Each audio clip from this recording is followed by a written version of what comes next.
staying with us, welcome back. It's still VOP this morning on Voice of the People Television. Let's take a peek on the front pages of the national dailies. And we'll be starting this morning with the Punch newspaper.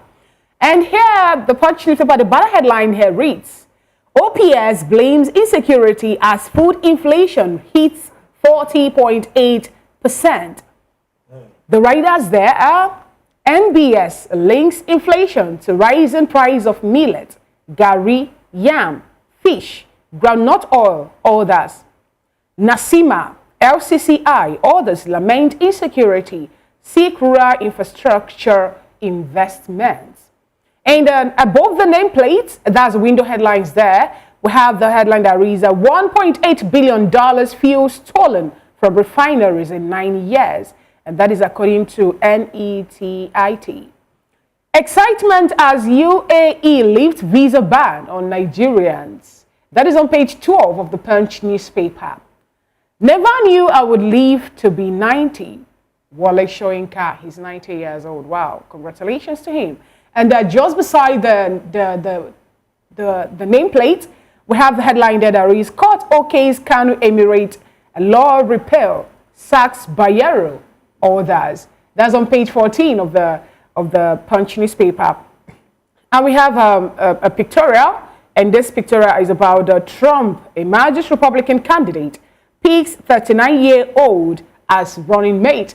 And that's a beautiful one because I think that was during the weekend we heard that he was about someone tried shooting him out Pennsylvania, yes. Oh, but thank God that he was not assassinated. I saw this story yesterday, and I was, for some reasons, excited because aside Barack Obama, there's not been that much young vice president or even president of the United States in quite a while now. So I like the fact that Trump, I mean, he's my guy, really. He's my guy. Trump is his guy. Fine, we'll get to that later. So let's go on. We have other headlines there that reads, Umeoji projects, over 1 trillion Zenith Bank profit in 2024.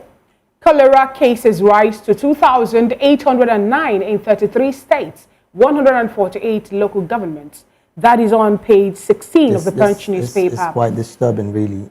It's disturbing because I dare say that Nigerians do things themselves, provide everything. We provide everything ourselves. We would only be saying things like this if our government is not being responsive enough to help, curb this whole situation. I mean, look at the rise of the cases. 2,809 in 33 states. What that simply means is, and of course, that includes Lagos, the megacity. That simply means that there are no drinkable water in some of these states. And the fact that these cases are rising to this figure simply would mean that our government should please help, get things right and get it right almost immediately. All right, you wanted to read the final headlines before? Yeah, the last but not the least of the headlines of the Punch newspaper this morning. A Lagos allies fear over LCDAs or your Taraba set up panel. That's the last but not the least. And you can get that story on page 19 of the Punch newspaper. David, when you were talking, you made mention of Trump being your guy. And, the only thing I could think about is a state that is moving. Let's not forget the fact that, yes, it's true that we're saying that U.S. got their independence so many years ago before Nigeria could even think of getting theirs and all that, you understand? Right. But now look at where they've been able to harness or manage the independence that they have. United States of America is one big state that have multi-ethnic, in fact, people that cut across the whole world happen to reside there. But now they were able to sell themselves that, I think what we need to do is this. We have the Republican Party and the Democratic Party. Yeah. Ideologies differ, but they were able to build on this ideology as they even pursue their, political landscape. But bring it back to Nigeria, where we have multiple political parties that some of them don't even know the reason or the party ideology before, it's coming to birth. And they will keep on creating more political parties, and we keep on having people cross-carpeting, and we keep on having people asking for... That's another situation where you have political parties that are not strong enough to be a political party, and then before the election, you see them merging and aligning with the ruling party, which in one sense, you want to ask the question, where lies your ideology? Where lies the person? Is there really ideology? Or is it just a quest for people to grab power? I don't think there's an ideology, but let's look at it. Okay, we have some political parties. Right. Some came up with the mantra, the change. Some also talked about so many other ones. And then you check the name, some of them are bearing People's Democratic Party, for instance. Right. People's Democratic Party. Are we really practicing democracy in line with what is happening in the political party? We have the All Progressives Congress. And, you know, I wouldn't want to pick on anyone, but I just wanted us to understand that it's high time we actually think about how we're going to, you know, champion the political affairs of this country, Nigeria, because we are great people and we are great nations. And you were talking about the cholera outbreak, and you made mention of Nigeria is providing virtually everything for ourselves. We do. Now we have the Japa syndrome. Yesterday it was part of what the business guy talked about. I'm talking about Frank Fagbo, where he made mention of the Nigerian Ministry of Health, talking about how the medical practitioners we have in Nigeria are leaving, you know, to other climes for greater pasture. Brain drain, you say? Exactly. And now we're supposed to have, you know, normal on the ratio of the hospital, you know, one person to, you know, 60 or thereabouts doctors, but we end up having now, as a case, we end up having one doctor for 600 or thereabout people. And then one want to ask, how's it going to be? How do you expect this person to work? And then also look at the work environment too. And these are the reasons some people will tell you, no, we're not going to be here. Sometimes you hear doctors down in tools. Sometimes you hear nurses going on strike. Sometimes you hear so many things happen in the medical sector. And then, no, we need to talk about it. Oh, well. We really need to talk about it. Because it's someone that is alive, that going for voting come 2027. I like the fact that it's important that we, you know, have this conversation as Nigerians, because the honest truth is we can't continue to keep quiet. No, we shouldn't. We need keeping quiet is like affirming the fact that these people are doing the right thing. So how best do we start talking? We need to get involved. It's to get involved, really. Exactly. All right, let's get into another paper quickly. And right now we'll be looking at the Guardian newspaper. Well, the banner headline here reads, Nigerians at risk of food crisis as inflation hits a new record. You can find that on page 6. Well, there is a major pictorial here with a major analysis, and I'll try as much as I can to break that down, I hope. Oh, definitely. Thank you so much. So you find there at 34.19%, Nigeria's inflation rate highest since March 1996. Food inflation rate hits 40.88% in June from May. And of course, in May, it was 40.66%. 2.5 kilogram of Irish potato from 5,000 naira to 7,800 naira. That's about a 56% rise.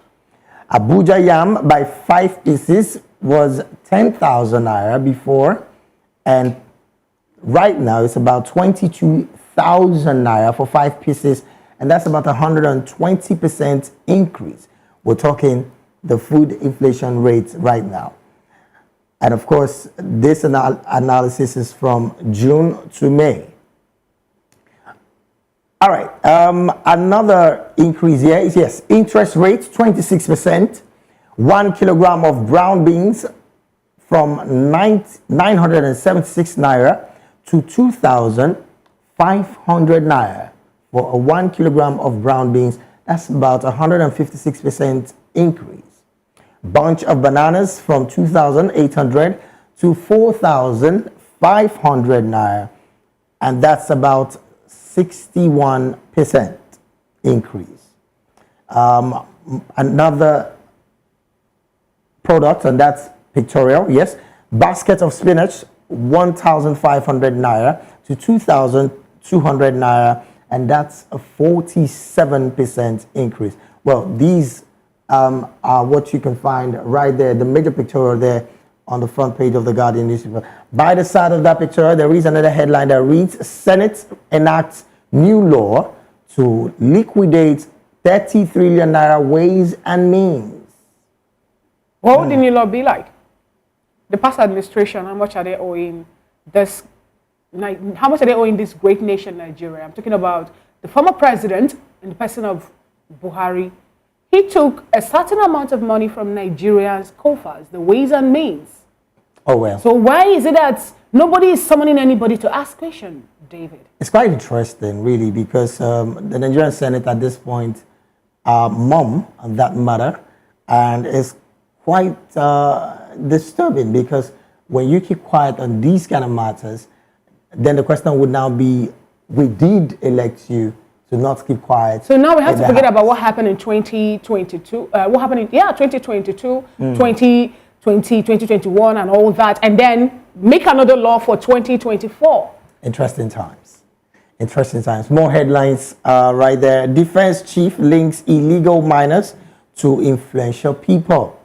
We've been hearing that a long time.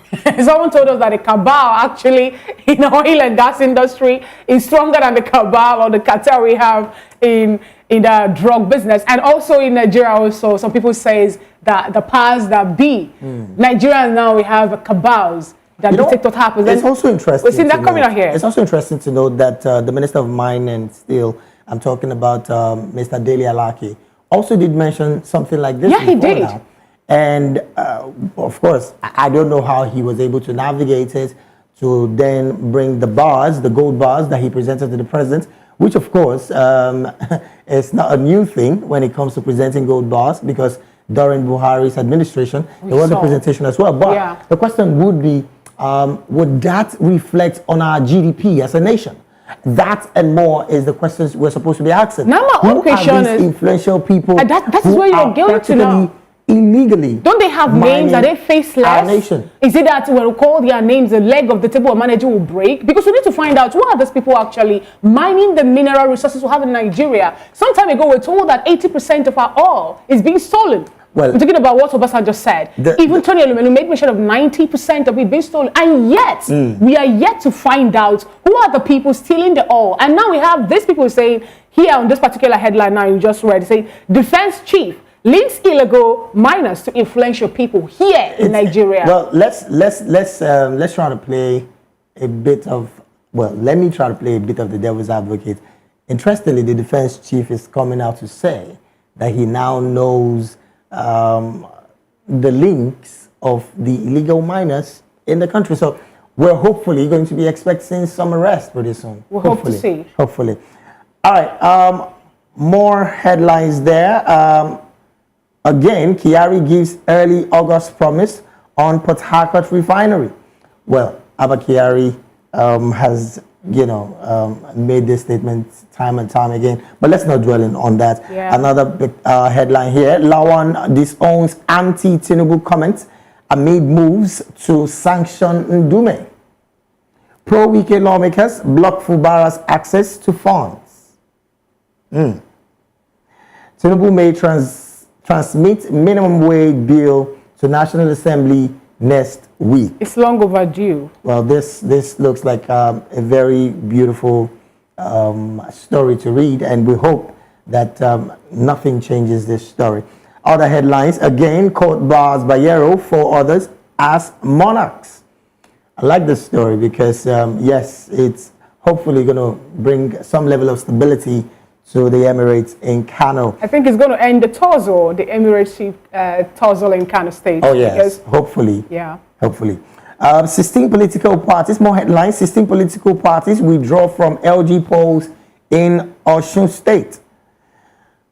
Much ado about Samoa Agreement, LGBTQ rights. Much ado about Samoa Agreement, LGBTQ rights. And then the final headline here reads, FG distributes 740 trucks of rice to address hunger. Who received those rice? I saw this story yesterday that trucks will be going to different states distributing rice.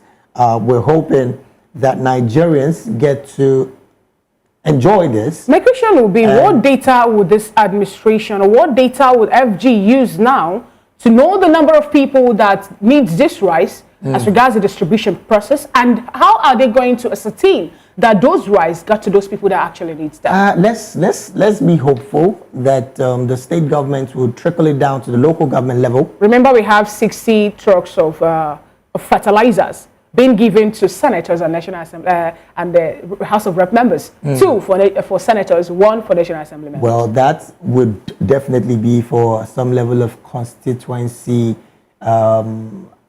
I want to call it sharing. Yes, constituency sharing. For Nigerians watching us, if you get this rice that is being distributed, I'm talking about the 740 trucks of rice that the federal government have decided to push to address hunger issues in Nigeria, do well to send us a comment on YouTube. We have Voice of the People TV, and other social media platforms. We have VOP TV. Just drop your comment, tell us we received the rice, show us your picture there, so that we'll be able to know that the rice actually got to Nigeria. And of course, tell other Nigerians that yes, it is true, this is really happening. All right, let's take some other headlines, some other papers quickly because of our time. All right, on the Daily Independent this morning, the bad headline there reads, FG tackles hunger, gives 20 trucks of rice to each state, FCT included.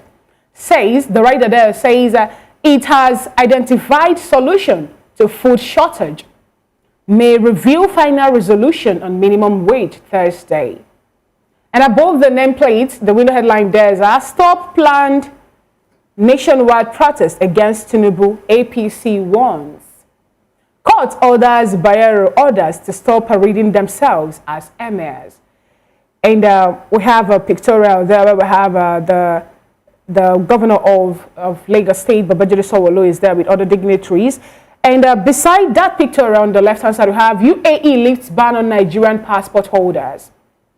You can get it on page 7 of the Daily Independent. FG moves to boost pass sector investment, rolls out strategies. That is also on the page 7 of the Daily Independent. Headers attack.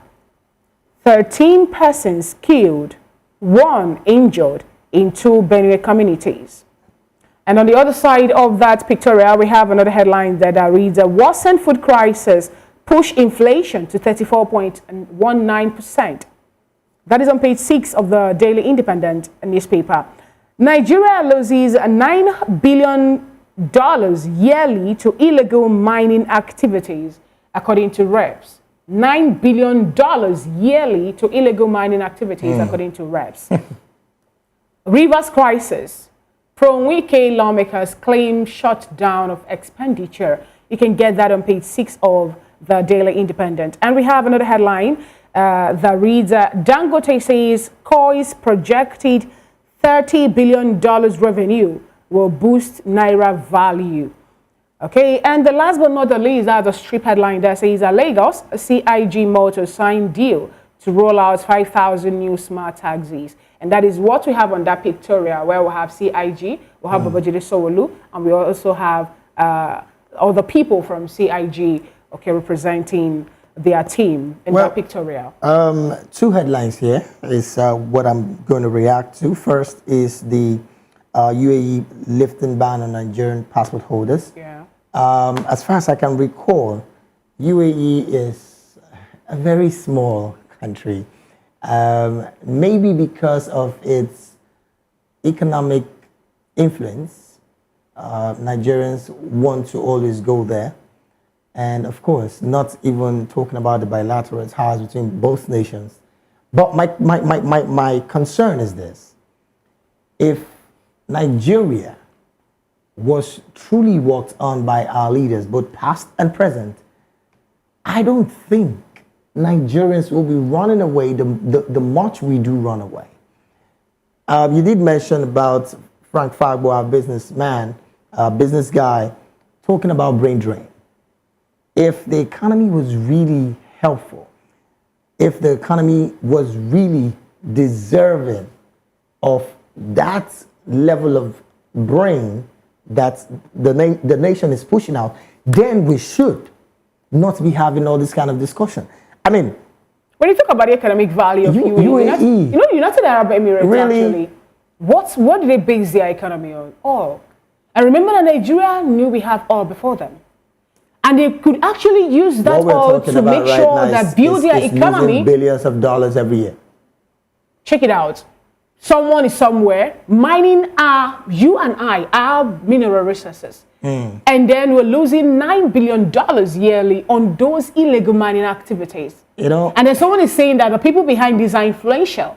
Now, I want to ask, is it that we're doing a selective rule in Nigeria whereby those who are influential will not be touched or something? Isn't it even alarming? It's alarming, really. Because 14 names of people who are financing terrorism in Nigeria and have not had anybody being called to How much is the annual budget of the nation? Please don't go there for my mental health. For us to... No, because we need to start having this conversation.